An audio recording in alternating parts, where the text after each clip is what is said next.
ఎలా అయిపోయింది ఫ్యాక్టరీ?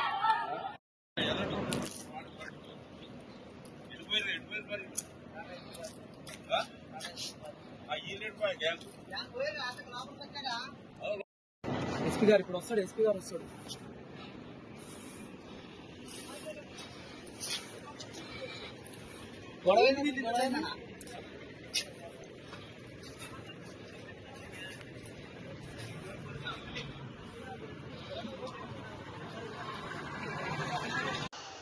నమస్తే అండి, నేను మీ నిరంజన్ పోలే.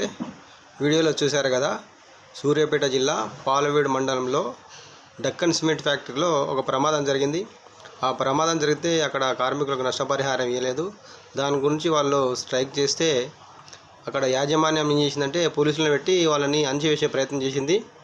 సో కాబట్టి ఆ కార్మికులు ఆవేశాలు తట్టుకోలేక పోలీసులపైనే దాడి చేశారు. ఎందుకంటే బీహార్ కార్మికులు వచ్చి ఇక్కడ పనిచేస్తే వాళ్ళు బాగోగులు చూసుకోవాల్సిన బాధ్యత మన ప్రభుత్వానికి. అలా చూడకుండా ప్రభుత్వాలే పోలీసులను పెట్టి వాళ్ళ మీద దాడులు చేసే ప్రయత్నం చేస్తే వాళ్ళ కార్మికుల ఆవేశం తిరగబడి పోలీసులని తరిమే పరిస్థితికి వచ్చింది. అంటే ఒకసారి చూడండి ప్రజలారా, ఎవరైతే అణచివేతకు ఎప్పుడైతే గురవుతారో అక్కడ దాడి చేయడానికి ప్రయత్నిస్తారు.